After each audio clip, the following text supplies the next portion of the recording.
Okay, it is 6 o'clock. If you could join me, please, for the pledge.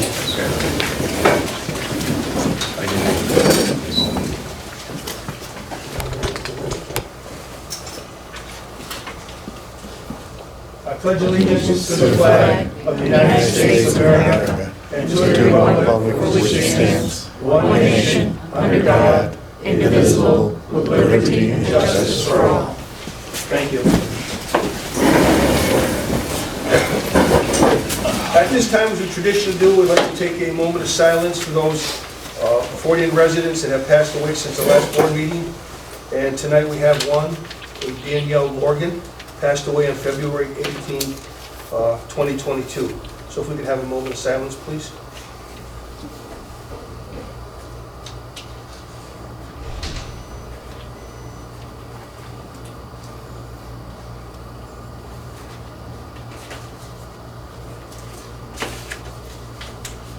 Thank you. At this time, I'd like to open a regular meeting of the Town of Fortean Board, the Town Board, on the 14th of March, 2022. And first thing on the agenda is approve the meeting agenda. Do we have a motion to approve the meeting agenda? I'll make that motion. Moved by Michael, seconded by George. Is there any discussion? All in favor? Aye. Aye. Opposed? Carried. Next item is accept minutes of the regular Town Board meeting on 2/14/2022. Do we have a motion? Gretchen? Seconded by Deb. Is there any discussion? All in favor, aye? Aye. Opposed? Carried. Financial report. Okay, the balance in the checkbook balances. The general fund, $1,239,769.79. The highway fund, $1,077,643.45. The Youth Commission, $5,195.04. The Hadlock Dam, $240.09. Hadlock Park District Fund, $208,850.69. Consolidated Health District, balance is $370.48. The Trust and Agency Fund, $5,970.46. Short, and we got some money to transfer, which we're going to talk about later on to that account. And the Medical Reimbursement Fund, $5,259.40. Under the savings account balances, in the NICLAS General Fund, $498,396.53. NICLAS Highway Fund, $2,588.05. And the NICLAS Hadlock Park District, $95,758.63, and LoSAP is 52 cents. And that's where we currently stand on our balances in our checking and savings accounts. Authorize payment for the bills. We have a motion to authorize the payment for the bills. So moved. Second. Moved by George, seconded by Michael. Is there any discussion? All in favor, say aye. Aye. Opposed? Carried. Okay, so tonight we're going to start out by having a couple presentations, because I do not like presenters to have to come and spend the whole night going through the rest of the meeting so they get back to where they go. Okay, so we'll get you out. So what's going to happen is we're going to move the screen around so it's facing the front. We're going to move out into the audience area until after this presentation. This presentation will be on the Washington County Fortean DPW shared facility. As you may or may not remember, back in April 2021, we started an initiative to build in conjunction with the county a new town and county facility, a shared services building, where they'd have a certain amount on the county on one side, and we'd have the rest on the other side. We built on the Fortean Town property, right up here, just above us here, where it's currently on the site. And the process has started to move along. We've got into the first phase of it. So the engineers are here tonight to talk about where we have come on that and where we are, and then we can go over what the next steps in the process are going to be. Quite frankly, the next step would be that once this is done, we will be then looking for a resolution tonight to go ahead and move it forward toward the actual supporting. So I'm just going to start off introducing the engineers of this project. It's Beth Bilger and John Sharkey. They're both representing Deming Engineering. I think John represents Rhinebeck Architecture. This is, like Sam said, we've been working on this since April as a combined project between the town and the county to try to save some money. We're gonna just start out with the presentation first, like technical aspects, you can ask them questions on this, and then when that's over, you know, the process of how we get from this to a building, I'll be here to answer any questions, you know, and go over that with you, so. I'll let them. So as Matt said, I'm Beth Bilger from ME Engineering. We're the HVAC mechanical electrical engineers. John Sharkey's from Rhinebeck Architecture. He handled the building design. And Kevin Kelly's from Weston and Sampson. He handled all of the site design. So over the past several months, we've been taking a look at your existing facility next door, as well as thinking about how we can incorporate elements that you have there into a new building. You know, what other elements we want to bring into that building. We did do a kind of a brief survey of the building, realizing that what's there is not suitable for renovation or anything to maintain and move forward with that building, so we decided to build a new building back behind a little bit up further on the site. So what I think I'd like to do is just start out with the floor plans. We'll go through what the proposed floor plans are. It's like a 23,000 square foot building. And we'll walk through some of the MEP systems inside, and then we'll go through a lot of the site layout outside, and then we can entertain any questions anybody has. Yeah.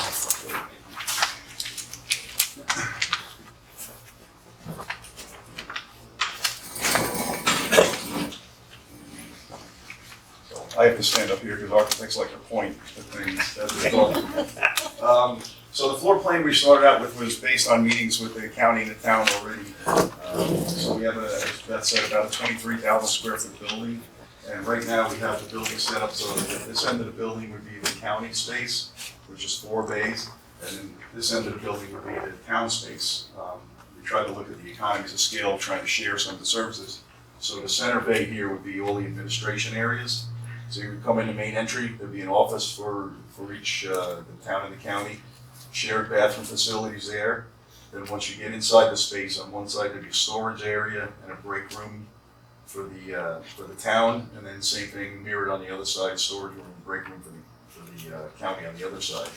We've also included a stairway up here to have a mezzanine across the entire administration area. So on the second floor, you would have half of that mezzanine would be for the county and half would be the town. We did get some feedback. We had some preliminary plans done about a month and a half ago, 2 months ago, and we got some comments back on some things that each individual organization wanted. The county wanted a bay here so they could have a sign shop, so we showed that enclosed with a platform above. And then for the county, they wanted to have a wash bay on this end and then more work bays. You know, we've done a few of these buildings, and it seems like the optimal layout for these buildings is that you can drive straight through. You can, you know, park 2 plow trucks in there, and then you can drive straight on through. So there's no backing out. Makes it work much better. So that works out there. It's about 23,000 square feet, and then we have about 1,900 square feet for the mezzanine areas. And basically, we did one quick elevation in the front of the building that shows the front entry here, the bay doors. These are you know, sized for the larger vehicles. And if you have one more, that's the next drawing. It just shows the mezzanine. It's just a small mezzanine area. So you're accessed by ladder here to a mezzanine here, accessed by ladder to the mezzanine on this side. And that obviously that can shift. Again, these plans are very preliminary. It's just based on, you know, the needs that you want. We haven't got into any of the detail. We did a little bit of, you know, where you want some of the areas where you want water or compressed air drops around the columns, things like that. It's going to be a metal building. That's the most cost efficient building that you can get right now. Metal building, metal siding, metal roof, pretty straightforward. Plenty of height in there for bringing in large vehicles, you know, with things on top of them. You know, we'd be at about probably around 24 feet at the eave, and then it goes up from there, and the structure is sloped up, so there's plenty of room.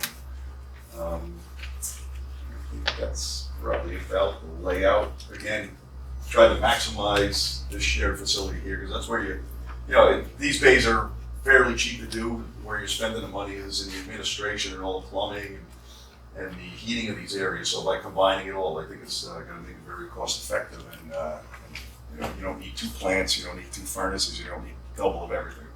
So it's we feel it's a very good layout. And with that, again, I think Kevin's going to talk about the site. What about the MEP? Oh, maybe you first. Yeah. So for the HVAC, electrical plumbing systems in the building, it should give you a brief overview, we'll go into a lot of detail, but it should give you a sense for what we're doing. In this center kind of core area, there's gonna be an air handling unit. Everything will be heat and air conditioning. Out in the truck bays, we're gonna have a radiant floor system, so we're getting heat through the radiant floor. We'll also have some unit heaters at the overhead doors, just to account for, when the doors opening and closing, to help adjust with the influx of cold air in the wintertime. In the wash bay, we'll have some unit heaters down there. We'll also have a vehicle exhaust system for the areas with the truck bay, so that the vehicles can be started and run inside, so we'll have that system. We'll also have an energy recovery system, which is required by code to help meet the code requirements for outside air and ventilation. For electrical, John kind of touched on it at the various drop locations. We're gonna have both power outlets. We're also gonna have compressed air on the plumbing side, so that the folks will have locations that are close to where they're working. We have LED lighting throughout to meet code requirements. We do have a generator as an alternate price for the building.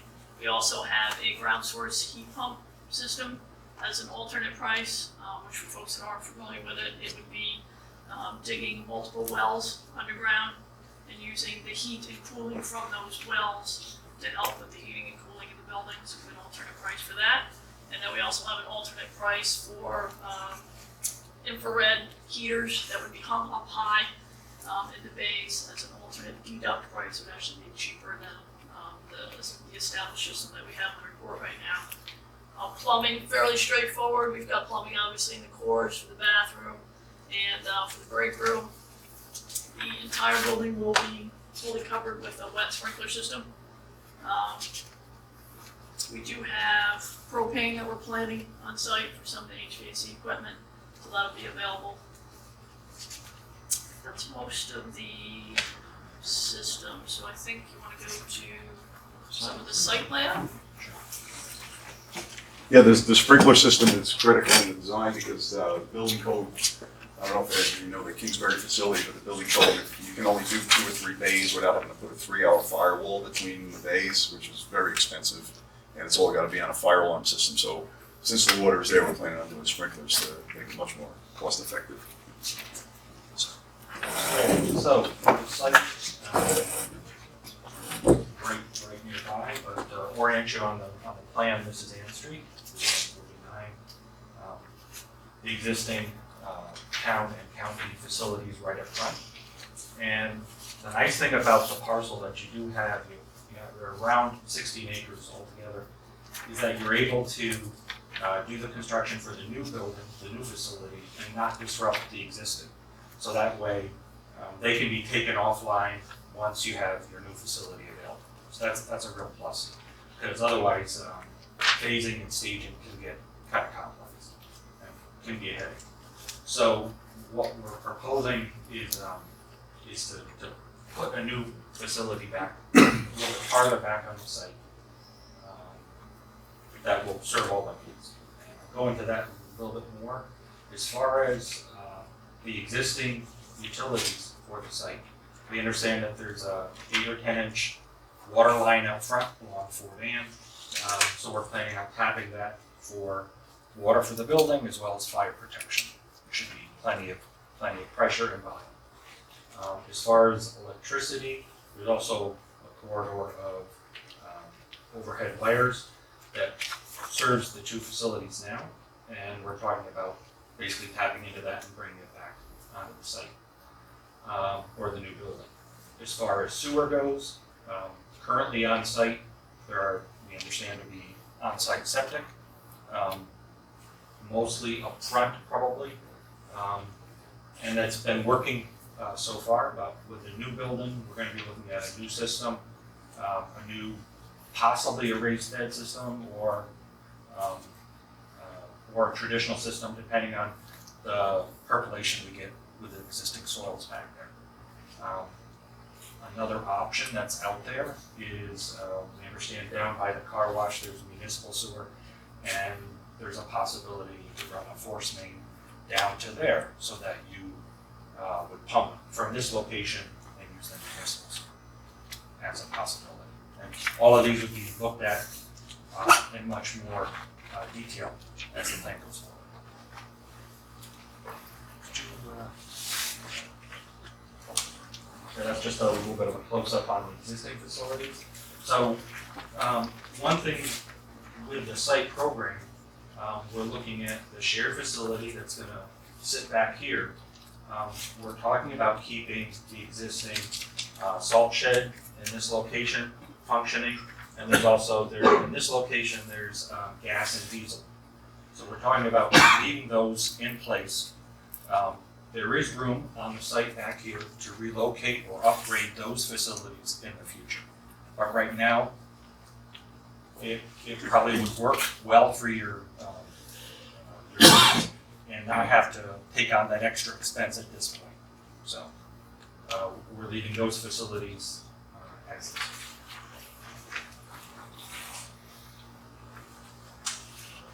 So this is kind of a larger scale back out to the this red line is the property line.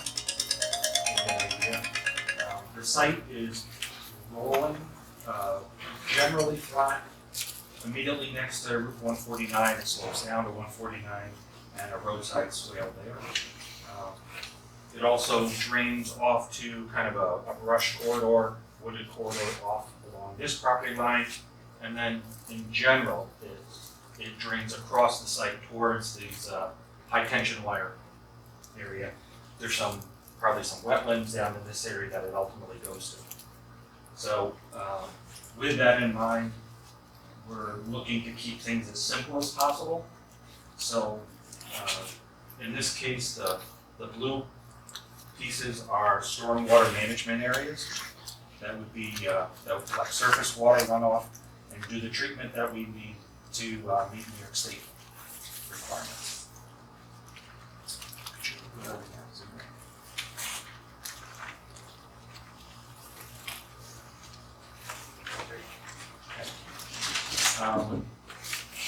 So basically we're looking at just surface flow to drain to those areas, pick it up in swales and bring it over, ultimately have an outfall down into this wetland area, which is where a lot of the site drains to currently.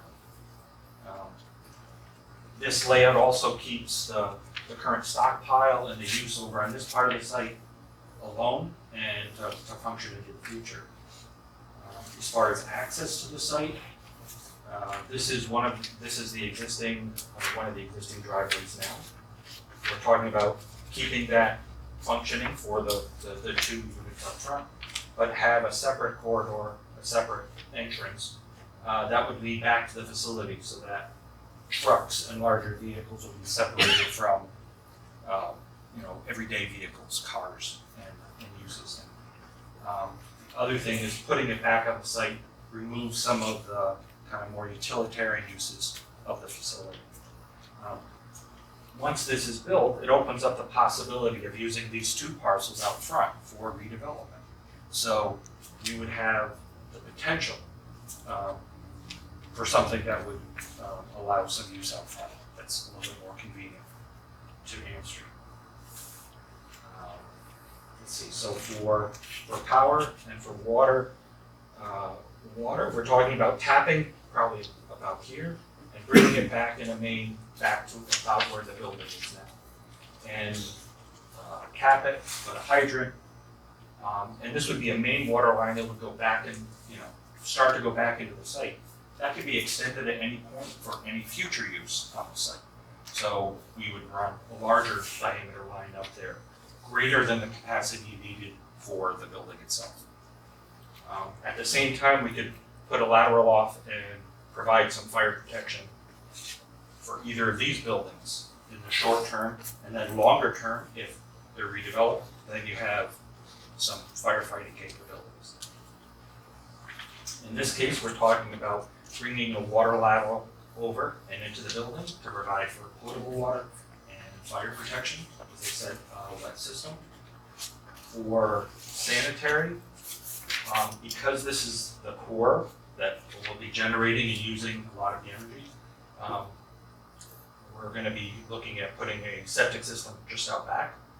And, you know, with a traditional approach with the septic tank, if need be, we can pump it up to the bed if we need to do that, or we can do it by gravity.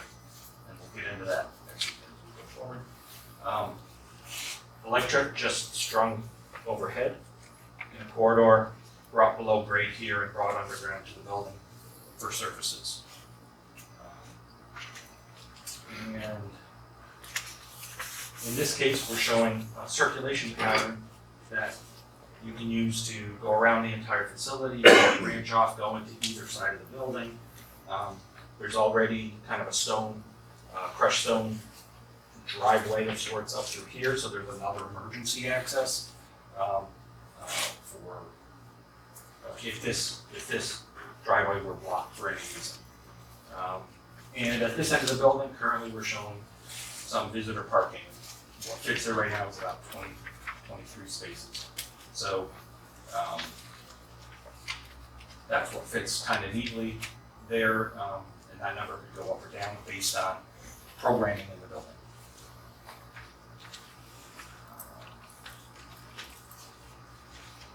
That's it for the site.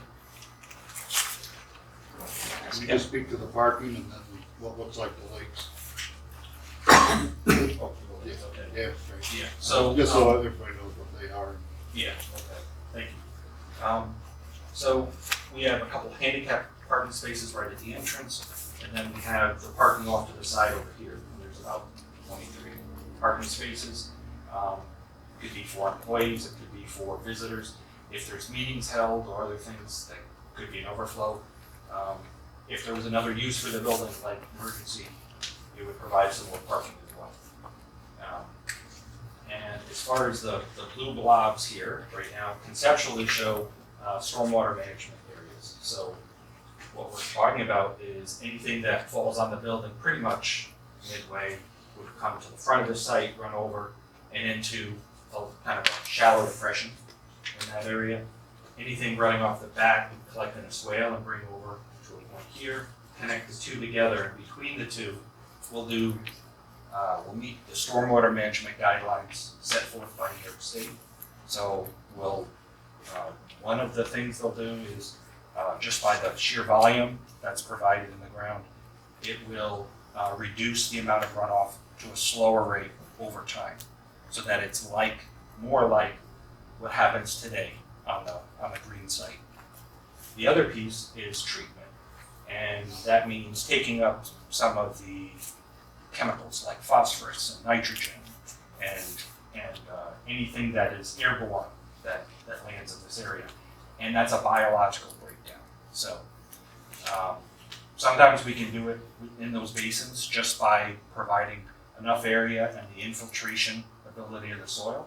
Sometimes we have to import a soil that is a better filtered soil and do bioretention with plant material to help uptake some of the nutrients. So that's all to be determined as we go forward, see what really works best on the site, what's economical, and how much demand there is for that treatment.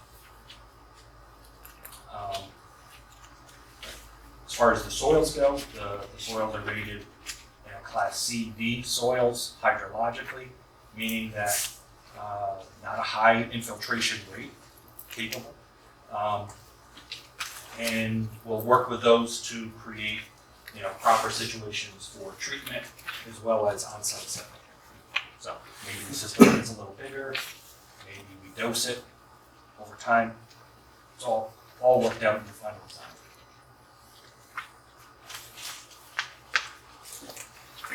I have a question. So the entire driveway from 149 all the way up to the building, and then the entirety around the building plus the visitor parking, that'll all be paved, correct? Yes. Okay, versus the dirt that they have now for the crushed one around the other. Yeah. Okay. Yeah, that's the plan. Okay. Great.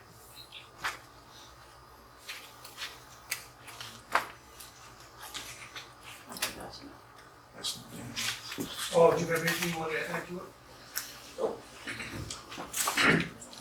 Hopefully we can hook on with the village sewer, I think it'd be more cost efficient.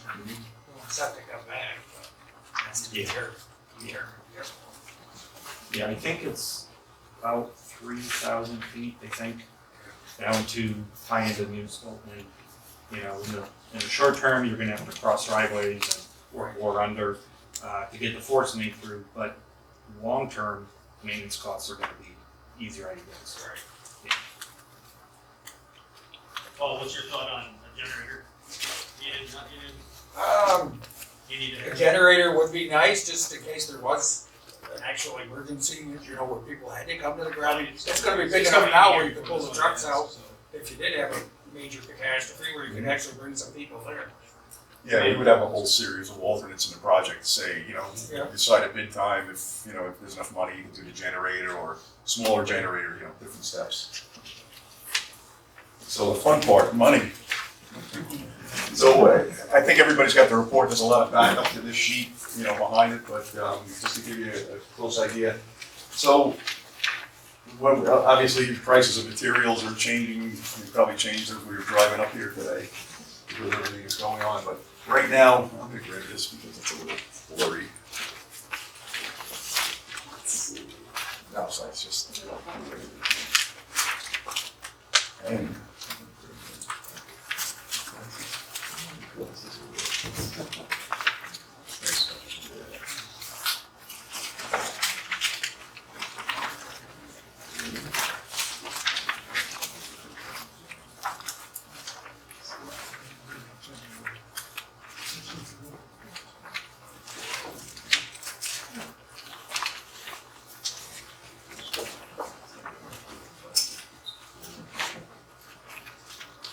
We're getting old.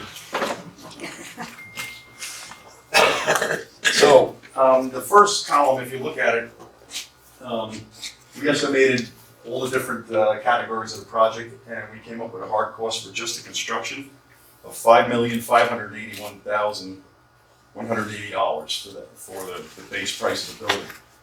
Because of the way things are happening in escalation and when the building gets done, we had to add some money on top of that for future. So we have an escalation cost in here of $949,600. And then because this is the early phase of design, we're only basically in schematic design, and we don't know everything that the county and the town wants. So we also have a design contingency in here of $980,200. And we keep that in there as a safety. If you need it, it's great, it's in there. If you don't need it, then it goes back and the project's a little cheaper. But it's good to have that in right now to be conservative. So that brings up to a total construction budget of $7,510,000 for the building and the site work. So we've added on top of that the soft costs for both organizations, town and county, which would be, you know, fees. There would be whatever's the county would incur on their end as far as attorneys, permitting, you know, any kind of environmental assessments they have to do. So we have to add, we typically add 25% to that, just to, again, a very conservative number, just to have that there. And in construction contingency set aside, we keep that at 10%, which is things that happen in construction. You know, you start digging and you find foundation from an old building on the site. You know, you find something else that no one has seen, or you decide that you want to do a little bit more money, like maybe tear down one of the old buildings. You know, that's the kind of pot of money that you would take that from. So if you add all those numbers together, you get to the end, we're at just a little over $10 million. It's $10,140,980. And again, that's with, you know, I think some conservative costs for design and construction contingency. And so we're pretty confident that right the way it is right now, that would be a good number for what the project would cost. Obviously, it's shared between the county and the town. We haven't worked out the exact numbers, but it's something like a 60-40 split roughly between, you know, the county would be 40% and the town would be 60%. So that's kind of the neighborhood we're in. Based on where we are today. We also did add in some of the alternates that Beth had mentioned. Some pricing for those was, we had in-floor radiant heat was $150,000 more. Geothermal could potentially be $250,000 more. And we can look at these and have them as alternates again, and you decide whether you want it or not based on where the numbers come in. And then we had an emergency generator in there as well at $175,000. So, you know, I'm not sure if that was for the whole building or what, but it's kind of a budget number to see what we need. But that's pretty much where we're at as far as the cost based on the design we have right now. Any questions, comments, or we can go back to any of the slides if you need to take another look. Does the soft cost include the inspection and approval from an engineer, that you would be the on-site inspection? Yeah, that would come out, whether we do on-site or Or the county or whoever, town exactly. hires construction manager to do, yes, that's all in soft costs. Anything outside of the construction will be in that soft cost. Yep. And you definitely want somebody watching. Matt, Barry, you want to finish up with you? So,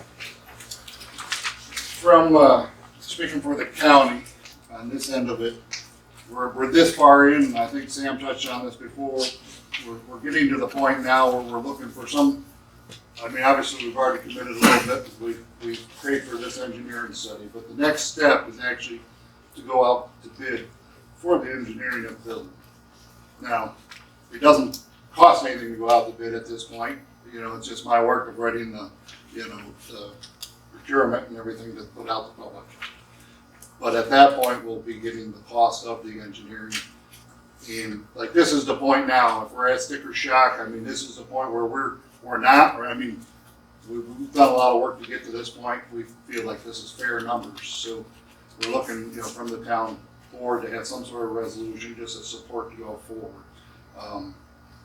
Now that doesn't mean goes forward. The steps include the engineering of the building, which there'll be, I don't know how many meetings, however many we ask for, where all the details will be worked out with Paul and Sam and whoever your working group is for the details, everything from parking to, you know, are we gonna do this, are we gonna swap the building around, to make it the most efficient possible. You know, there's ideas that our DPW, that they've been in the meetings, you know, too, along with Paul a little bit, that we're throwing out. How do we make it more efficient for both the county and the town to save us, you know, not only in the building, but in the efficiency of the operation, you know, down the road. I can probably speak for, we have Putnam, we're shared with the town, and there's multiple occasions where a loader or a piece of equipment's broke, you know, the efficiency is, well, there's another one right on site.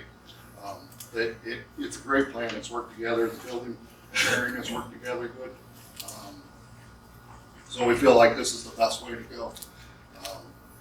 And like you said, right now, it's pretty close to 60-40, and that's due to the size of the building and the needs. The town obviously has more trucks and more equipment and does their own work on site. County does our work on our trucks, you know, down in Fort Edwards for right now. The building is designed to be able to lift up the trucks, beds inside, so you can work on them in the base. I don't know how many people are familiar with your town building now, but they're pretty small. The new trucks don't fit in. The county building, we actually blow holes out so the plow goes through down the other side. It's a safety hazard if you've ever been to one of the buildings. I think you have to walk outside to go around the other side of the truck. You can't get from one side of the barn to the other with the trucks in it. So the county is in need, and the town is also at the same time, you know. So if you want to shoot any questions, Sam. Paul, could you just comment on the working relationship you have with the county? Every day is outstanding, there's no problems, like I said, they need something, they come up see us, we need something, we go see them. We do, you know, a little bit of they need torches or anything like that, they don't have it at their shop, if we can help them, they come up to the garage. Everything's been, I have no complaints working with them. So back to the process, the next step is going out to bid for the engineering, which I'm currently working on with the call RFP requested proposals right now. Just with anything we're under New York State municipal law, we have to put it out to public, you know, bid legally. And when that comes back, we'll have definite costs, obviously, for the engineering, but we'll have a more refined cost of probably these, because we'll know more. You know, we'll know exactly what we want it, we'll know exactly what the town wants in it. It'll be very detailed. At that point is when you actually go out to bid for the construction of the building. If all goes well, we would plan on 2023 in the spring to break ground. And that all goes well. That's us, you know, working without any hiccups along the way. But I think that's probably, if you have any questions, you know, shoot them at me. There's probably something I'm forgetting.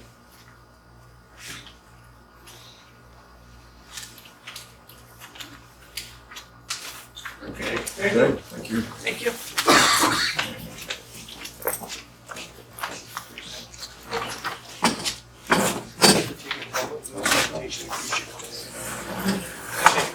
That was the approval. Thank you. Appreciate it.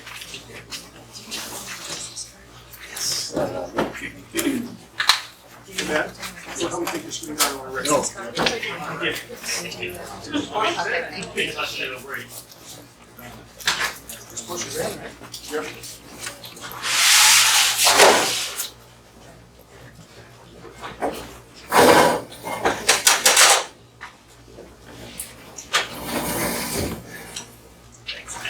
Yep.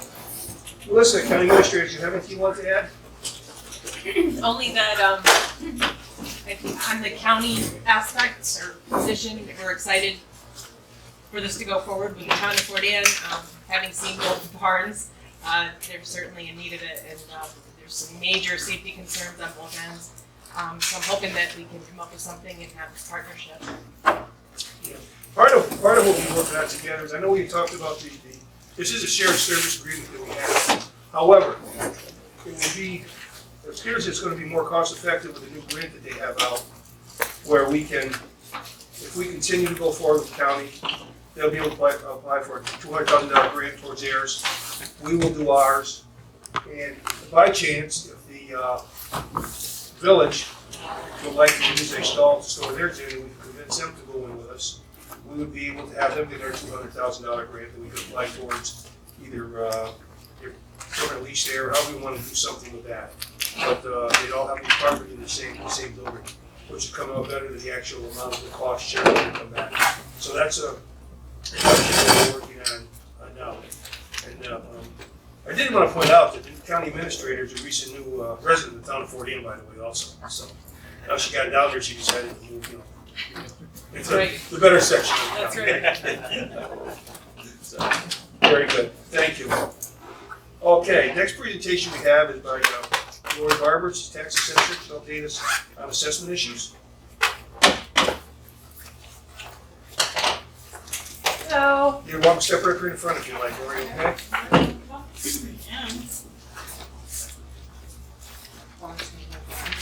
Sure, whatever works. whatever works, I'm gonna get my way up. My name is Lori Barber. I'm the assessor for the town of Fort Anne. I'm also the assessor for Lake George, and I've been doing that for 10 years. The state requires us every 3 to 5 years to reassess all the real property. And in Fort Anne, we have not done that. And by the way, this is Laura Cambrella. She is the data collector for Washington County. And she has been on almost every property in Fort Anne. Multiple times. Yeah. Multiple. So anyway, the town of Fort Anne has not done any kind of reassessment since the early 2000s.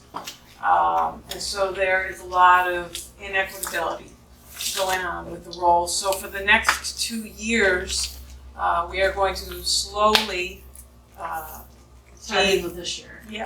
looking at changing and trying to get us closer to where we need to be with our numbers. The market's been insane.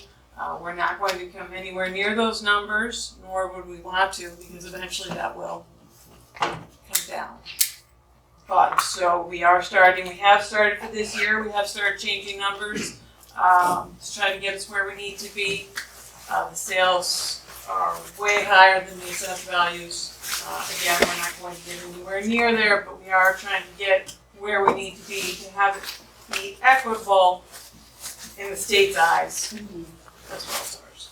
So, do you have any questions of any kind? I'm sure I'm missing lots of stuff. Every property is going to be looked at. Like I said, we're doing some this year, we're doing some next year. every single property, municipality, utilities, special franchise, telecommunications, everything is going to be looked at, private forest properties, you name it. Question? You're gonna be doing property inspections, correct? Yes. You're gonna advise the parties that you're coming? Yes. Okay. Yep. So we will have prior notice that you're coming. Well, we try to do that as we go along. As I said, Laura goes out and inspects the properties, and she does try and give notice, and if someone's not there, she'll leave a card, and she won't. A lot of people call me back. I leave my business card wherever I go. Yeah. And that way, like, if your neighbor sees somebody there taking pictures or looking around, you know, Uh-huh. you're thinking, there's a creeper. You know, so this tells you who, you know, who's been there, and my name and my office number and my director, everything's on there. And you can call our office and find out any questions, you know, that you have. I think people would like prior notice just so they can be prepared to be there. Well, it's not always as simple as them being there, but because Well, I on go. somebody's property, it is. Well, I get what you're saying. I get your point. But I'm just saying I go road to road and the people are working. So, you know, I mean, it would be like I'm going to do, like for instance, when I did Goodman Road, I did one whole side of the road in one day. So that would mean probably everybody on that side of Goodman Road would have to be home. And that's not very I can often, understand that. you know. And that's the practice I use. And then I go back and I do the other side, did the same thing on West Road. There's so many parcels that I have to go to, you know, to cover my territory. And I have no problem with people being there. That'd be wonderful if they were there and could ask questions and I could explain things, but it's not always easy for people to do. That's what I'm saying. That's understood. But, you know, a lot of people don't want somebody just wandering around their property. No, They're not that's there. true. And I'm one of, I'll be honest with you, I'm one of them. Absolutely. And that's why she leaves her card, and then people call. I don't touch anything. I It don't just, matter. well, no, I just want to put you at ease in that regard. I take inventory of any structure that's on your property and take some pictures, update our files. And then I leave a card if there's no one there. And if you don't want us on your property, you just say so. Right. With No, I wouldn't with want to do that, COVID- then I'd probably. With COVID and everything, a lot of the stuff we've had to do the past few years has just been from the right of way. The state had to do the same thing, so. Did you say it's required by state? It's required, it's So- a mandatory thing, How every was 5 40? years. I was wondering without it since the early 2000s. So- Out of curiosity. They tried to do something in the early 2000s, so it's required, and most people try to follow that. It doesn't, they don't like come after us if we don't do it, but it definitely shows in your equalization rates, which affects you, you know, with your taxes and at the county level. So what's the benefit for Port Ann? Just so in case people don't know what the benefit is. So if we get everyone to where they need to be, then everything's going to be fair and equitable for everyone. And you won't have more people paying more than they need to be paying, because everything's not equitable. And you are going to get your equalization rate, which is now, if we had to claim what we have currently, would be in the 70s. We'll be back up at 100%, which affects your taxes, your tax rate, and the money you get at the county level. How are you gonna phase in over 2 years? So- I mean, the last, Because there's a lot of inequitability, right? So a lot of municipalities that just do it in one shot, it really changes things and jumps things, and we felt that we would do it this way with everything that's happened with the COVID and the, but I mean, if you come in and Taxes. raise mine, let's arbitrarily say you double my assessment. And you do it in year 1. Now, I'm gonna be paying taxes on that year, on that double assessment, while this other property right yeah, next to me. no, so we're not no. doing it that way. So we're doing it, we're looking at every single property. We looked at every single property. Okay, and everyone in the first year gets the same percentage. Right, it's not one and not the It's other. not, It's across the so board. every property's getting it, and then we have to look and see where we're at next year. Okay, again, I'm going back to my experience in this, and I don't know, Gretchen should know, in 2005 or 7, there was 2 attempts to, 2004 and 2009, I believe, Okay. yes. but the first one went out, they just tried to put a percentage across everybody, Mm-hmm. and that ended up in the courts and was thrown out. Instead of going to each individual property. And then this 2009 process went through. And then everybody at that year, you know, you came in and you challenged it or you accepted it, whatever. But how would you, I just don't understand your logistics that, first of all, how the two of you are gonna be able to do it, because it took a big company and a big contractor. I mean, wasn't it a big? I've been working on it for almost 3 years now. But your dad is 3 years, my problem is your dad I is, see what you're saying, right. the prices, I'll admit right now, the prices at Hadlock where I own property have gone up in the last 3 years, tremendous amount, okay? Yeah. So anything you looked at 3 years ago and apply is outdated. I'm just trying to figure. Well, what the I'm logistics. saying 3 years ago that I would have applied wouldn't have been numbers, it would have been inventory. So unless you have had a building permit and put another structure or something on your property, anything that we do now is gonna be based on what you have in our record. Okay, you're just collecting data. as Cleaning far as up how the many inventory. bedrooms Yes. and There was such. a lot of inventory that has been missed in the past several years. A lot of the stuff on the water, boathouses, But a then lot of how- stuff was missed. If you're not, how are you going to raise the assessment? Okay, if you then are going to raise it up to 100% and you say, you're gonna raise everybody's 30%, you know, from 70 to 100 or whatever percentage you're gonna use, the property value on whether it's a lake or whether it's Pilot Knob, whether it's any lake, has gone sky high compared to a property along Route 4, okay, or 149 or in. Right, Bill, location they've all is gone location up. different, How right, are you going to do Different that ways. without? You address that with different with the amount of Each- different percentage. different percentage, different properties, everybody's different. But you're, as I said, trying to do this over 2 years, looking at and touching every property, okay, you're not taking the jump from 70 to 100%. We're not going to do that because that's too high of a jump because it's been too long. So we are doing Piecemeal. it In steps. in steps. But every property will be taken care of On its own merit. on its own merit each year.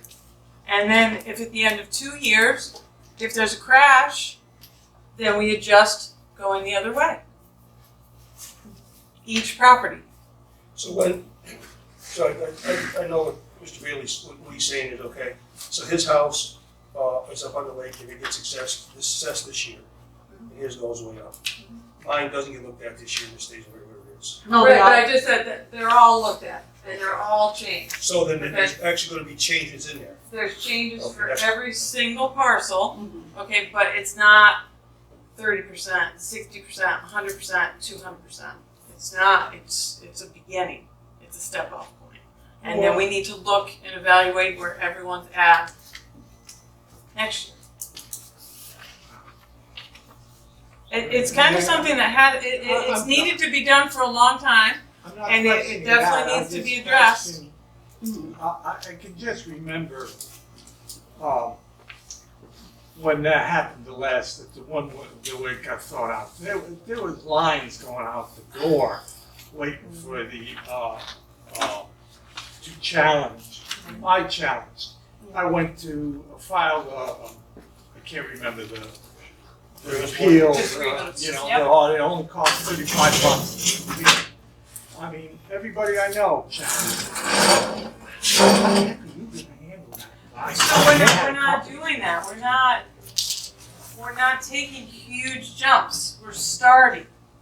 Okay, so I just did a reassessment in Lake George and I had 100 grievances. So, and there's 3,600 parcels there.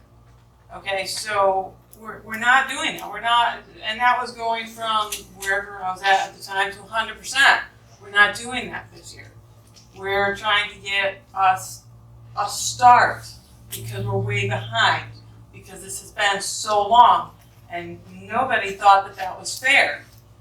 Well, who's coming up with a percentage? The state, me if I'm the right. state advises us, the state gives us what they think are preliminary numbers, preliminary trends, preliminary equalization rates for commercial, vacant, residential. But I mean, are you going to like come and say, okay, the prices at the Hadlock have gone sky high, so let's say you're gonna double my assessment. Which I'm not. Okay, well, you know, in certain examples, depending on how you treat every other property, you probably should, because I'm not gonna sell it for double my assessment, I'll tell you right now. But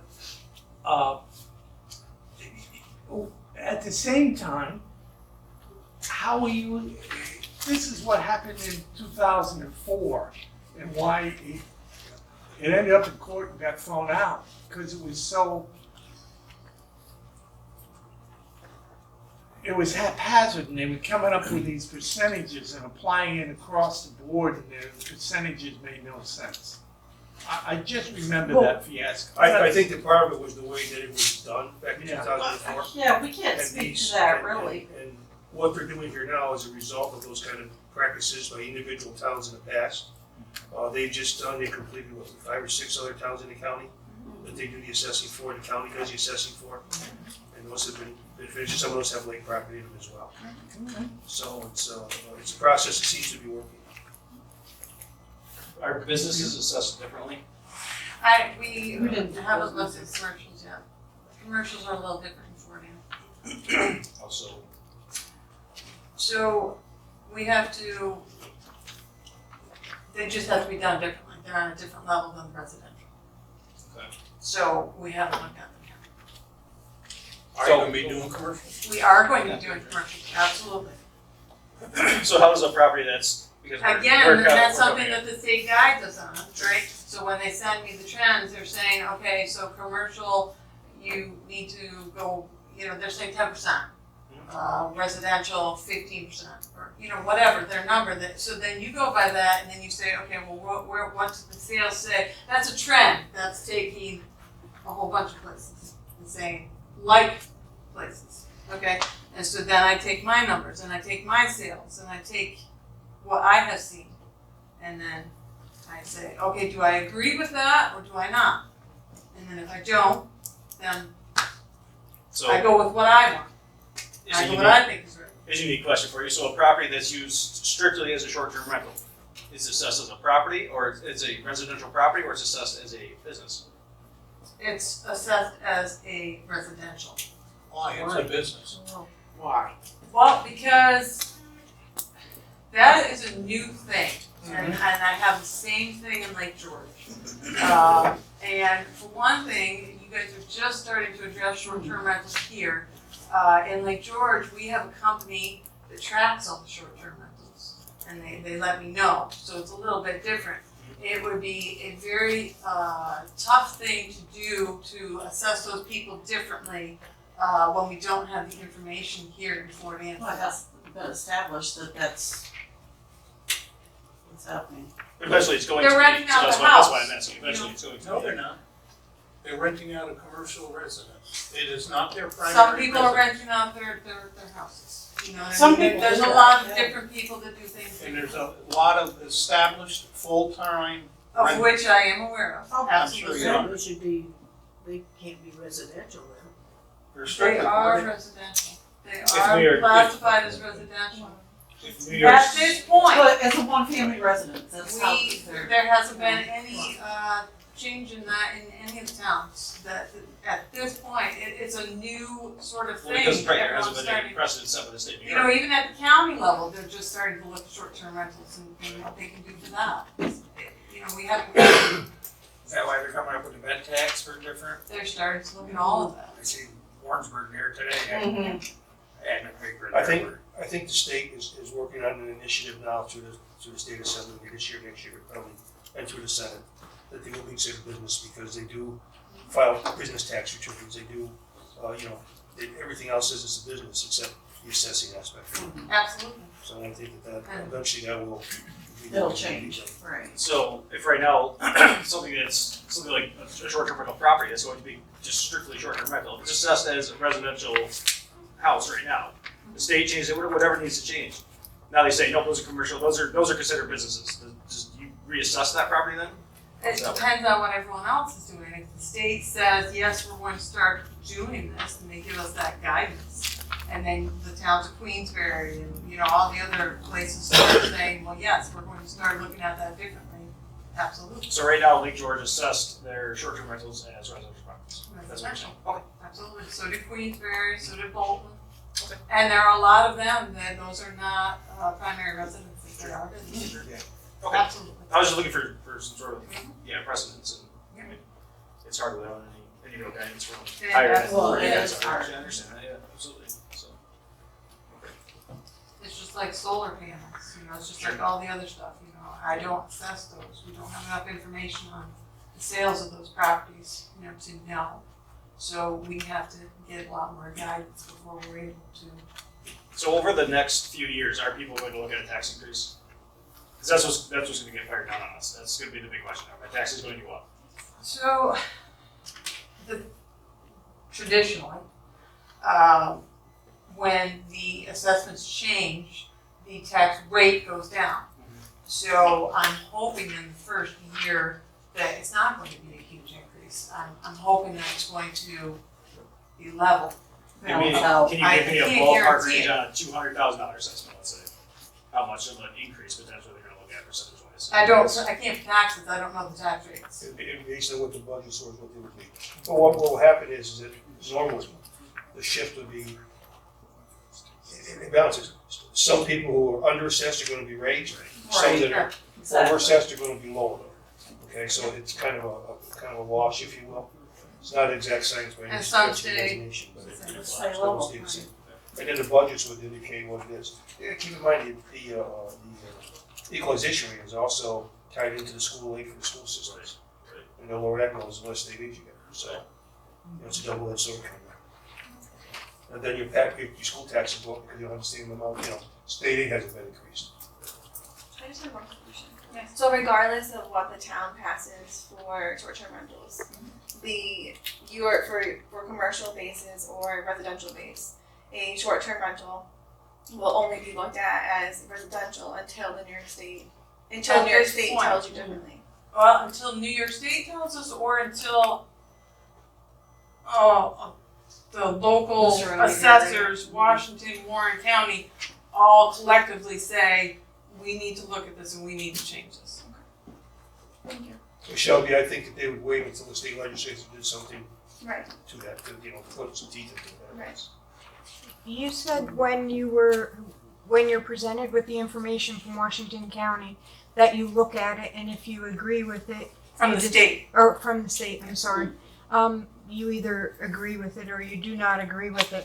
And I was curious, what's that judgment based on and is that collaborative with someone else? Yes, so it's all collaborative. So the state, they give us numbers that are trends. And so if you look at the numbers and you say, I don't know that necessarily is from different counties and different places, and they may be more generic and not what Fort Ann is. More specific. To what I think the residential is. So if they say, well, I feel, if the state gives me a number of 10%, and I say, well, I think that's too high, then I have leeway to say, I live here, I see this, I've worked with it, and I think that the number is a little bit different, and I have that capacity.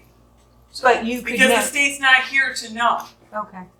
And so you would also base that off other counties in our area Correct. too? I always do. And then you couldn't go above, let's say, 10% at that point on your own? I could, but I wouldn't. And there would be no reason to. I've never done that. Just curious. Thank you. Do community demographics come into play at all? as far as like socioeconomic demographics of town or no?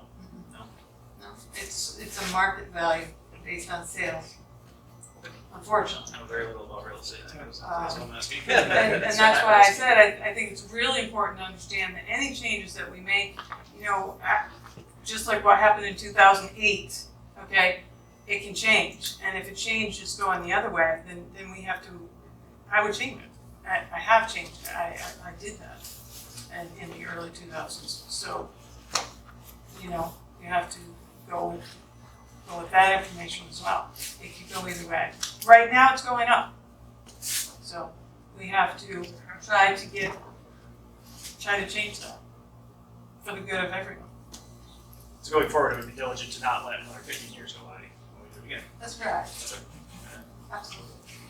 I think it's important, once you do it and do it properly, like getting the proper inventory on the parcel, it makes it a lot easier going forward.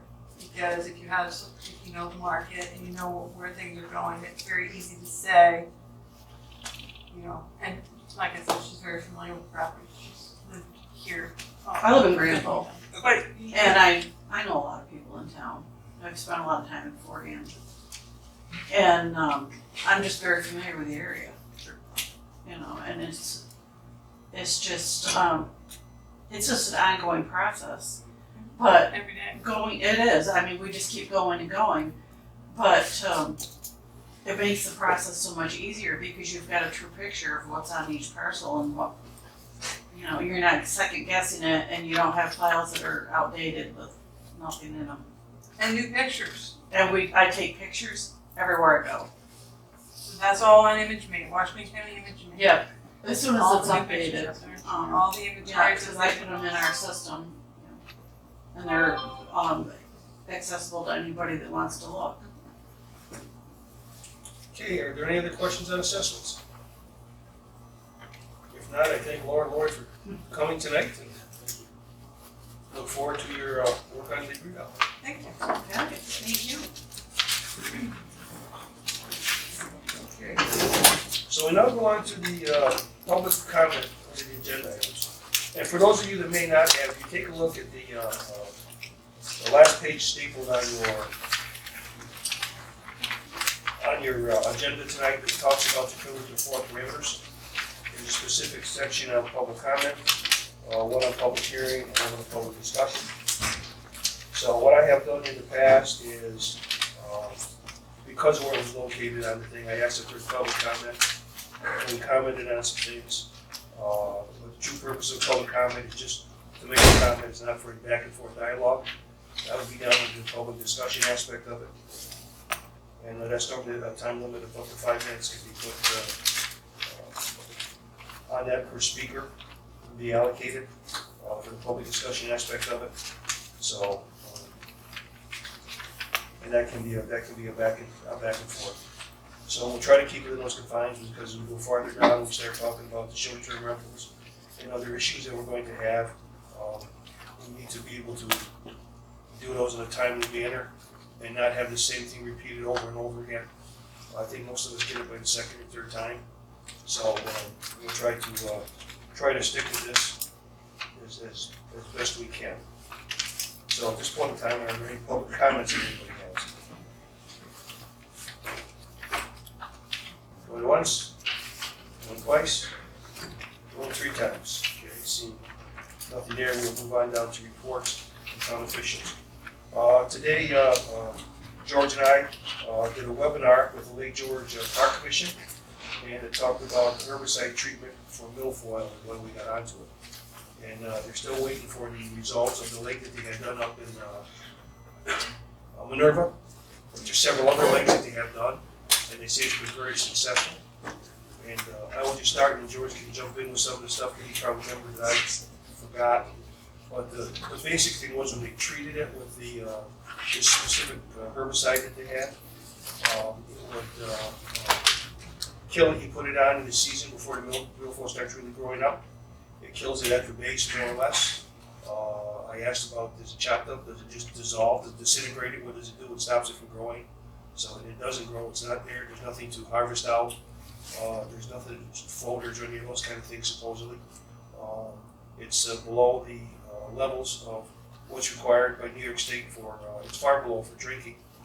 And this was below both for swimming and fishing, wasn't it? Fishing was gonna be, so it seemed to have a lot of positives to it. They're permitting now to get the permit process done, to do it on several places in Lake George that they had done it in the past and had success with. Now they're moving it to some of the other places on Lake George. So that's something, once we get a little more information on that, we will certainly discuss that with the Hadlock Association, the people on Hadlock, and see if it's something, a direction we may want to go rather than having to invest in a new harvester unit in the case may be. It's an option. We'll have to look at all the stuff that comes in. You guys make a decision, how you think it should be handled.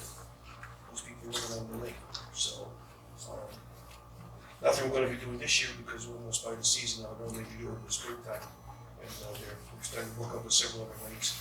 But they talked about the hand harvesting. Some of the issues they have with hand harvesting and repeat of the stuff coming back. And George, I'll let you finish up on the what you've got there. The product is called Silicor EC. Chemically, it's a lot less invasive as the other chemicals that have been presented over the years. Its downstream dispersal is minimal compared to a lot of the other chemicals. And the only thing we're going to do is keep an eye on what Lake George is up to. They've had areas where they've had problems with the hand harvesting and the diver harvesting. It just keeps coming back. And they want to try this stuff. Sam asked them about the biomass. You put it on in a very early spring before your native species start regrowing in that. And all it does is kill it and bring it to the bottom. And it targets specifically milfoil. And it's just something worth looking at. That's what we're doing. As an alternative, the diver assisted suction harvesting is just not going to work. It's too expensive, don't work, and then nobody knows that better right now than Hadlock. What happened last time? So we're just monitoring it, and that's all. Thank you. Okay, thank you, George. Any questions on that aspect of it? George, anything on this? And the other thing I've been doing is reviewing the final draft I got to the inspection of the dam that was done. There are several things on there that they would like us to take a look at, having corrected. I'm reviewing that. I'm going to be reaching out to a engineer firm that had done some of the repairs on the dam in the past. It has some cracks and those types of things on it. And I think that we'll then get together with the Georgian committee and take a look and see what we need to do. I think some of the things, they're cracks, and I know that in the past, the Time Highway Department has patched up. I think that because it's a repetitive thing, we've had on a couple of different reports, and the caulking and stuff comes out. It's not that they're doing a good job. I think we maybe need to do something in a different manner with it. We got some wet spots down below. The dam just, it could be from a beaver dam, but if we get the beaver dam out of there from DEC, I'm not so sure that the wet spots aren't going to still congregate down there because of all the rain and stuff we had this year. That's an issue that they're concerned about. So I'll get that to you as soon as, going back, I think it was a few years ago, there was another contractor that they had committed specialized just in doing dam work. You haven't taken a look at what the cracks they indicated. What I don't want to do is see us be in a position where we have tried to remediate something ourselves and we think it's going to be okay, only turn around and have the insurance company say, nah, you need to do something different. All right, then you don't have the dam insured. So if we have a bona fide company come in, we'll take a look at the price and we'll see about putting it out to bid, but then we don't know how many people do it in this area. So all those processes, we'll take all those things into consideration. And we'll get together and get that going. And then we're going to do a resolution tonight to do another inspection. I'll be towards the end of the year. After you have a chance to fix this to see where we actually where we stand on it. Does that make sense, George? Yes. The only other thing, if I may add, is we did specifically ask this report that they inspect the dam wall because of the weight. And they addressed that in the report, and we have to really review that. But that was addressed in the report. Yep. In fact, it actually says Supervisor Hall actually asked to have the weight boat. And I don't know if it says weight boat or weight boat, but they typed it as weight. And they told me it should be weight, so we're going to change that. But in essence, what that said, you'll see it when you see the report, is that while the wake boat is there, they couldn't see any damage done by the wake boat, to, be reminded that the way the dam was constructed was from the waves from the wind, not from a boat, that was making waves. So, and there's some things we can do on that, if that's something else we gotta bring up. Just because there's some complaints about the wake boats also. So, complaints about the shoreline, some of the shorelines, beaches, and their property being washed away, and things and that kind of stuff. So, We appreciate you looking at that. so it's in the report. We'll go from there. We'll see what the insurance company says about that too. So, and the insurance company, when it comes to the lake, there's a lot of things that need to be done to keep the dam insured. I don't think we want something like that. Been through that, right, Boo? Yeah, it becomes one of these things. Exactly. So we'll try to get those all pointing in one direction. Okay, that's pretty much what I got. Let's start with board members, and we'll start with Gretchen. Okay, as far as the Office of the Aging goes, the new nutrition sites are now open in Cambridge, Fort Edward, and Whitehall. Pop-up events are starting again in April. I know they used to come to Fort Ann once a month, and they give people lunch and a program. It was a lot of fun, and it was I think we had to pay $5 each for the food and the program, so it's well worth it. The Go-Go Grandparent Service, which is a taxi service for people who cannot drive and they need doctor's appointments or whatever, is still going. It's going to be extended throughout 2023. They do it yearly. We're going to have Uber, Lyft service, and now taxis may be used if people need to use them. And the price is, I think, just a tip for the driver. So, I have applications for Senior of the Year. If anybody has anybody they'd like to nominate. Also, the county has a big supply of test kits, COVID kits, and hand sanitizer for free for anybody who would like them. So just go down to the county and you can get it. They're also hoping to have a senior picnic at the Washington County Fairgrounds this year in late July. I don't think they had it last year, but things are looking pretty good. They just have to come up with a date. As far as Champlain Canalway, the trail committee, they're looking for people who would be interested in being a trail steward for the Fort Ann area. It's non-paid, but it's just the idea of helping out and keeping the trail clean. And we also want to get some bike rides going in the area on the trail, on the Champlain Canal Trail, for just anybody who wants to go. And hopefully they'll be free, and the idea is to get into different towns and support the local businesses. We're also looking to put in a bike safety program in the school or within the town for kids and adults. As far as the Recreation Committee goes, we've been working with John Huggins from the Glens Falls Hospital, who has grants for our area, Fort Ann, Fort Edward, Whitehall. We don't have to apply, and it's all money. We don't have to pay anything back. The only thing they'll supply the things we need. All we have to do is make it work. Like cement, they'll supply different things to repair sidewalks, whatever. And they have signs that they will give us. All we have to do is tell them what we want for the signage. They also can give us benches along the bike trail. They've talked about crosswalks, they'll supply the paint. We just have to do the crosswalk itself. And we're trying to get a path from the library to the bike trail with a sign at the bike trail pointing up to the library so that people can visit that area and get into town. I think that's it. That's it?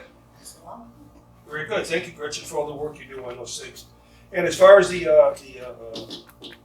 COVID kits go, we have a well supplied stock at the town hall, so if anybody needs any COVID tests, please stop there and pick some up, okay? We've got plenty in there, and we can get plenty more from the county to bring up to replace those if they go. Okay, so Deb, I'm good, I have nothing else. okay. We'll go Michael, I don't have anything else. All right. George? Yes, I asked Supervisor Hall the other day to advertise for staffing for the harvester boat. We had a skeleton crew last year. We could only put one pontoon boat following a harvester. So we're gonna put it in the paper and see what we get. We're gonna advertise for all positions. We lost expect to lose the young kids we had last fall because they graduated and might be going off to college or whatever you do at that age. Been so long I don't remember. But that's my main thing I got done this month on the harvester program. Okay. Oh, Everything's going all right. We're still dealing with some snowstorms. Hopefully this last one was the last one for the season. Most of the roads, we're out doing some patching. Maybe a little grading toward the end of the week on some of these lower roads, trying to get them back in shape after the rough winter. Shelburne Rock Road is closed for mud season. Probably another 2 or 3 weeks. Other than that, it's quiet. You know, I'd just like to thank you for all the work you men have done all winter. They kept the roads really well. Yes. Paul, real quickly, can you just mention or talk about why Shelling Rock Road closes? I get asked constantly why that road's closed. Because of the more traffic you bring in, the worse the road is. Right. Cars get stuck in the middle of the road. I mean, it's not one of our we grade it all summer. We don't spend a lot of money on materials on it if we don't have to. And it just kind of saves the road as well as. That's pretty much the answer I gave. Yeah. I will double check, that's why it is. So. Paul, is that a highway? Is that term a highway? Shelving Rock down to the, Road by use. yeah. It's not really a highway though. Yeah. Not a 3-rod road. What's that? It's not a 3-rod road. It's not- From the there's very gate, few from the 3-rod gate down. There's very few 3-rod roads in the town of Fort Anne. Most of the roads are road by use. Yeah. Is what you maintain. The only roads that you can really say that are 3-rod roads, to my knowledge, are the developments that we took over in the last 15 years or so. Any of the rest of them are road by use, and what you've maintained is what your right of way is. Okay. Thank you. okay. Thank you, Paul. Okay, so the town enforcement officer, got a permit here, building permits, he did 2 renovations and 3 season porches. So I guess that means building permits for, I don't know, okay, I guess those are separate items, excuse me on that. So you got the building permits of 2 and then renovations of 3 season porches. Demo permits 0, phone calls 27, voicemails are 4, emails are 18, texts are 57, 2 meetings, 2 letters, 0 follow-up, 0 fag, 0 court, and 2 messages. That's his report. And the historian's not here tonight because she has tested positive for COVID. She's not here. Yep. And Barb, I saved the best for last. Ah, there you go. I gave a check to the town for $359 for the period of February 1st to February 28th. Yep. Anything else? No, that's it. I want to thank Barb for her patience with putting this meeting together tonight because it was, we had several changes to the agenda as we get people to come to do the presentations and things, and some things changed there. So Barb, I want to thank you for bearing with us to the last minute and finishing stuff for you. That's just, Good job. It was a back and forth all day. No, it was like, yeah, no, I get it. So, good job. okay. So under old business, we have nothing that falls under the local regulated short-term rentals. Any town site plan review, nothing on that. And new business, is there any new business? Anybody have any new business? Supervisor. I don't want it. No. Councilman Smith, yes, sir. Okay. I wish all interested parties were here. They're not here, but I'm still bringing this out. On Hadlock, there's conveyances in many of the older deeds. Some of the newer deeds, like mine, don't have it, and I don't know why. I have not gone back to my preceding deeds on my property, because I just didn't want to deal with the town, or the county deed area during COVID. But here we go. The Hadlock Realty Corporation handled the sales of the properties on Hadlock years ago, and apparently the Power Authority, whoever they were then, were getting rid of them. And bottom line is they put some restrictions in the deeds that I think everybody might have had at one time that dealt with the Hadlock Realty Corp. There's 4 restrictions, basically, in this conveyance. Some are minor, but there's a rebuke in there. And they are as follows. You have to be patient with me for a minute. No more than 2 dwellings shall be erected on the above parcel lands, on the described lands, for each 100 feet of waterfront. And it is understood that the word dwelling shall include any structure, whether permanent or temporary in nature, providing accommodations for habitation. No outhouse, this one's fun. No outhouse or cesspool is to be constructed or built on any portion of the described property. There's another one in there about the care of the damage. It's just, they retain the town, or they retain the right to maintain the dam. Here comes the good one. There shall not be conducted on the premises of the described property any commercial enterprise or business for profit of any kind or nature, nor shall they be conducted on any of the premises the above described of any boarding house, hotel, inn, school, hospital, sanitarium, or any other industry. You read this, it means no commercial business on Hadlock. That's in a lot of the deeds. I don't know if it's in everybody's deed. A lot of people have mentioned it to me, but it's there. And you can't, even if it was written out of a deed where a preceding deed had it in, it still exists. And I just threw it out for everybody. Any questions? The research that I've done backs George up, and I've researched many of the properties on Hadlock.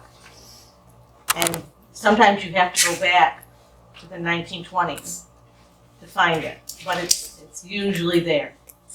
There are very few parcels that I haven't been able to find that on. Jeff, where does that play from a town's perspective? Excuse me, from a town's perspective, and where we usually see this, or planning and zoning board considerations, are covenants and restrictions are private contracts among property owners. So if you're in a subdivision, everybody has the same covenant saying, no clotheslines, it says no clotheslines. The only people that have the ability to enforce it are other property owners within that development that have the same restrictions. So something like this, regardless of what things bear out, it's a private contract matter between properties. It's not a town issue, and the town doesn't enforce private contracts or interfere in any way with private contracts. So, Okay, I was say, so maybe it's terms it's It's a civil matter, a dispute between adjoining property owners. okay. So actually, Jeff, what you're trying to say is that I can go ahead and do anything I want on my property. I'm not saying that at all. I'm saying that the town doesn't have any authority relative to that. If you do something on your property that requires site plan approval, then the town will show up.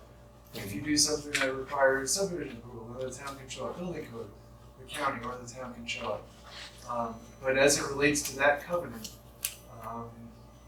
if the planning board would see it, if it's like if a deed restriction said you can't open a bar on this property, property owner wants to open a bar on the property, the planning board can't and won't take that deed restriction into account in looking at that site plan, as, you know, by way of analogy for what you're asking. Can one of the property owners on Hadlock take this to the planning board then? Why not? Because the planning board can't enforce private contracts either. If these local laws get adopted, one that requires site plan review, and, you know, one of the properties on Hadlock comes in for site plan review, and, you know, the folks come in and say you can't, it's this deed covenant, they're gonna get the same response. The town isn't bound by that, it's a private contract, and we're looking at this use on this property. So the property owners are on their own. The property owners are on their own. Jeff, that you can go, sorry. Yeah, I had a question. You know, obviously we all know in this room, we got hotels going all around Hadlock. And the covenant, like you said, I've researched it, like, you know, a lot of people here have. I just don't understand. I want to build a hotel on Hadlock. Why can't I? I mean, explain it. There's 5 of them right now. 5 of them. And they're hotels. I don't care what they say. They can call them short-term, whatever. But they're hotels. So I want to build a hotel. This covenant thing, so that means nothing. Nothing means, the deed, nothing. You can do whatever you want. I didn't say it. Yeah, I think you did. No, what I was saying is the other property owners that had that same covenant are the people that need to enforce it. So basically, I gotta sue the other people to do that on my own and spend $20,000. If you were, Right? if you wanted to put a hotel on your property? No, if I don't agree with the covenant being broken by these people, if we know who they are. If you want to enforce the covenant, you have to retain an attorney. Yes, I'm aware of that. That's 20 grand. And enforce the covenant. At least, well, that's what I was told. Well, you said something. Well, there's not a lot of land around the lake that was the Hadlock Realty Company. My father-in-law was one of the members of that company when they bought some land. I don't know specifically what land. This was in the late 50s, early 60s, or I believe early 60s when it was created. And they got the land from the Power and Light Company. But there's, you know, I don't know how much of the property around, but, you know, I know that he made a profit off the deal, but not a big profit, and a lot of other people. But it was anything that existed on a lake before 1955, you know, that property was not part of that deal. I just know that because he had the opportunity to buy in and did. No, if Fortin had zoning, that would play out differently. If Fortin had Hadlock, the Hadlock area was zoned, or the entire town was zoned, would that play out differently, or is it still fall back? It could. Excuse me. It depends on the definitions in the zoning ordinance and whether there's specific language that relates to short-term rentals. Any business in that That area. type of use, that type. There's zoning. There's actually zoning on Pilot Knob. There's a chunk of Pilot Knob that the state legislature adopted zoning that says residential use.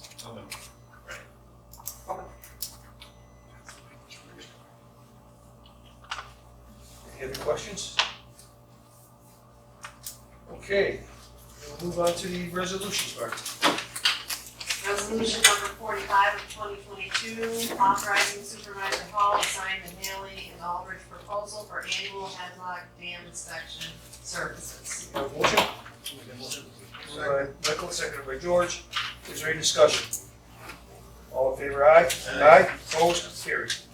Resolution number 46 of 2022 to modify the 2021 budget by transferring funds between appropriations to cover shortages in the specified account due to the unanticipated expenditures during the 2021 fiscal year.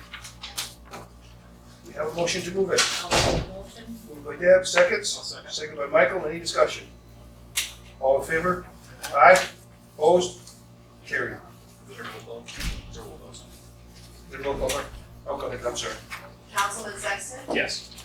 Councilwoman Stark? Yes. Councilman Smith? Yes. Councilwoman Witherell? Yes. And Supervisor Hall? Yes. Resolution number 47 of 2022 to modify the 2021 budget by appropriating monies received as state aid from the New York State CHIPS program to be used for improvements to town highways in the 2021 fiscal year.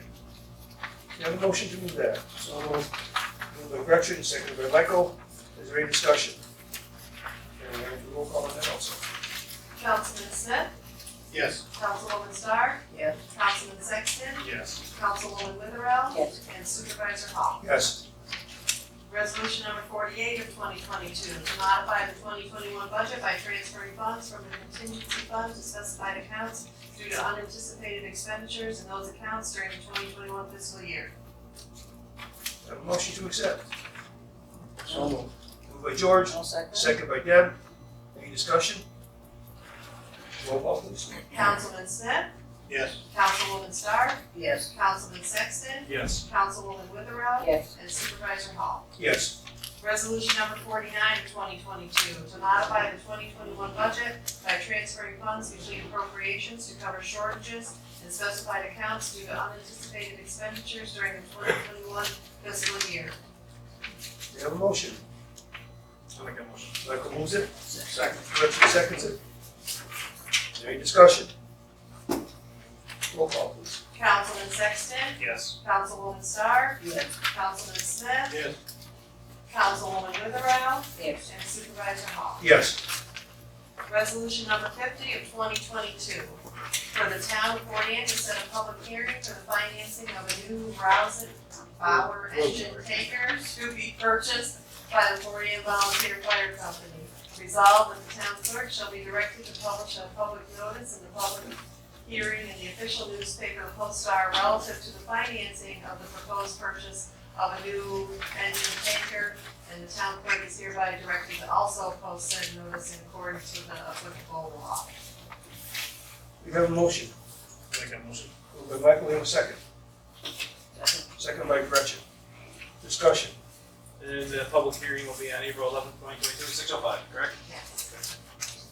Yeah, my part of this discussion is that we appreciate the efforts the Fort Anne Fire Department has taken in putting this request together. What this request to do will purchase a vehicle for the year 2025, for placing the order. So this gives them time to work on grants to help lower the amount of money they need for that.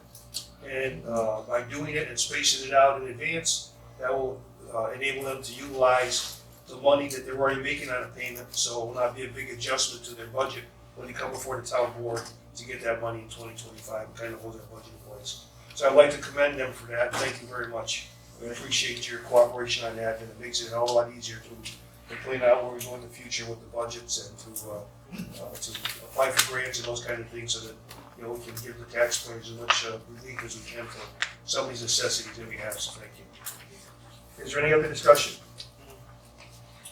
Okay, do you need roll call on that also? Councilman Sexton? Yes. Councilwoman Stark? Yes. Councilman Smith? Yes. Supervisor Hall? Yes.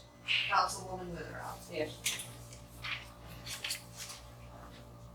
We have a number 51 here somewhere. Right there. I got it, okay. Resolution number 51 of 2022, authorizing a request for proposal for engineering services relative to the construction and the use of a shared highway facility. Now therefore be it resolved that the Fort Anne Town Board hereby approves the issuance of a request for proposals for engineering services relative to the construction and use relative to a shared highway facility that will meet the needs of the town of Fort Anne. Okay, and what this does is it says to the county that we're in agreement, they're gonna be doing one, they're in agreement with us to go ahead and do the engineering to find out exactly what it's going to cost for the place, and then we take it over here. Jeff? Can I just clarify a couple things? The town's portion is approximately, That, 15, 60. 60? 60. Okay. and these are the engineering and design services, like the actual building plans, not, Yes. what was that? The next step would be the actual bid for construction. Okay, This would allow us to do that. okay. 60 and the county would be the 40, of what that was gonna be. County 46. Okay. That's the product that they're gonna, Those numbers be. just so you know, like if there's anything in the final construction of it that would be specific to Fort Ann, that would be outlined in the bid to the contractor. Same thing with the county. If we wanted, our sign shop, the build out of that wouldn't be part of the Fort Ann, that would be separate. It'd all be separate line items. So when we get all said and done, the general consensus is 60-40 for the shell of the building. The inners will be broken out for the county. So the 15 we already spent on the other portion of it. Yes, sir, Mr. Birch. Sam, I have a question.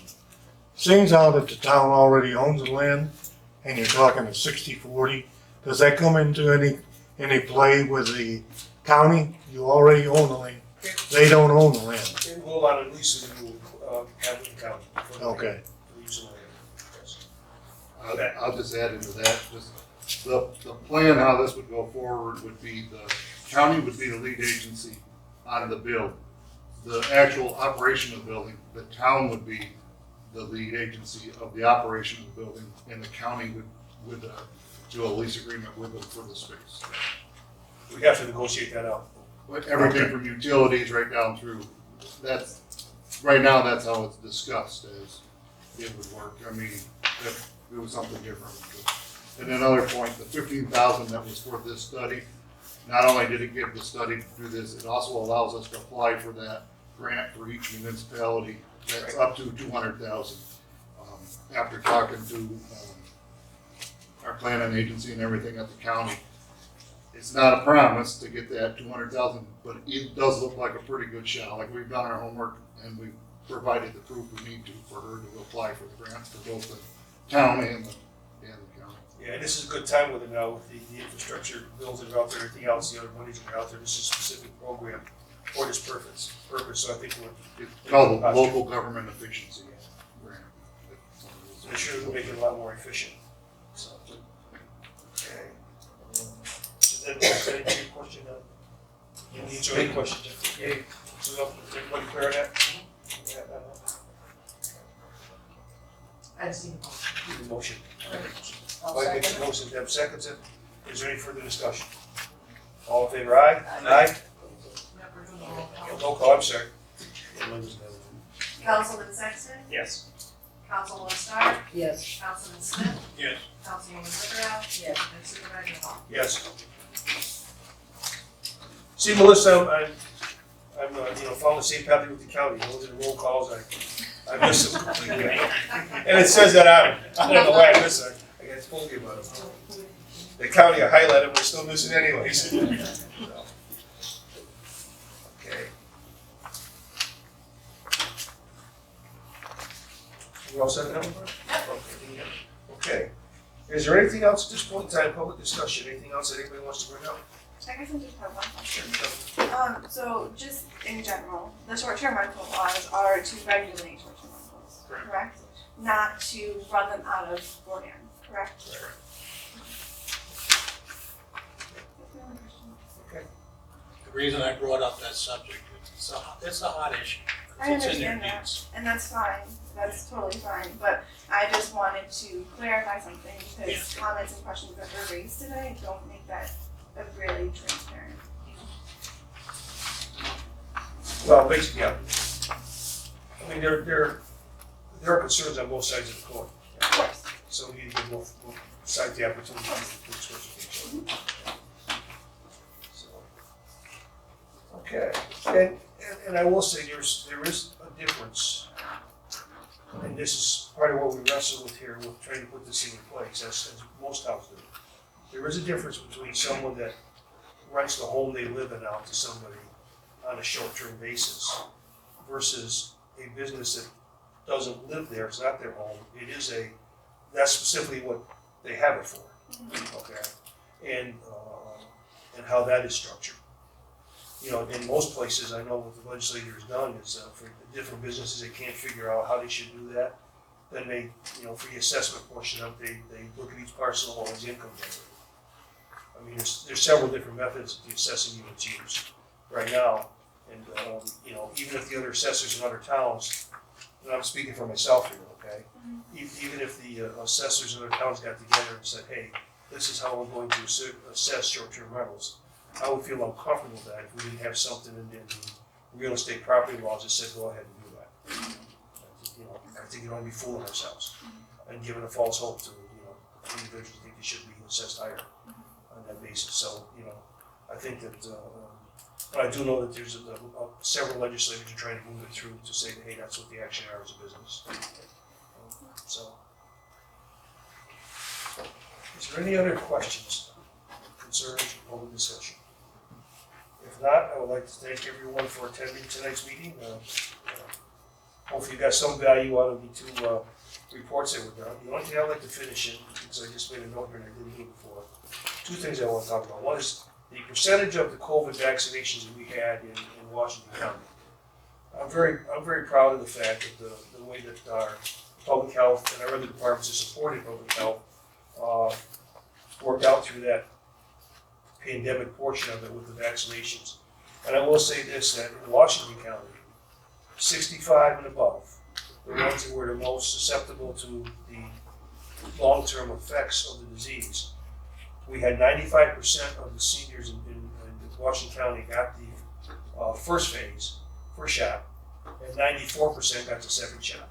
So we did very well by senior citizens in Washington County. And the county didn't give all those. Some were given at the drugstore, some were given at the site up in Queensbury or Plattsburgh. Some people up in Plattsburgh when it first started. So I think that's something in Washington County we can be proud of, is that the seniors did take that seriously and had those done. And everything I want to touch on goes back to the assessing aspect of it. It actually goes back to the tax collector aspect of it, if you will. At the end of January, we had 87% of the school tax in, or the town and county tax in, which is a good number compared to other years. We didn't lose anything, like people having to pay at the county, the mail in there, going down there. And we were a week ago, I think we were up to 95% collection rate on it. So I think that that certainly didn't hurt us at all by moving it, like there was some concern that it might. So, and there was natural. I think people are now used to, they paid their school taxes that way, so figured they could do the town and county tax that way as well. So I just want to share those two things with you because those kind of things fly under the radar. And just wanted to make you aware of that. So having said that, if that didn't spur on any more comments, I will go ahead and ask for a motion to adjourn. Michael, seconded by George. All in favor? Aye. Thank you, everyone.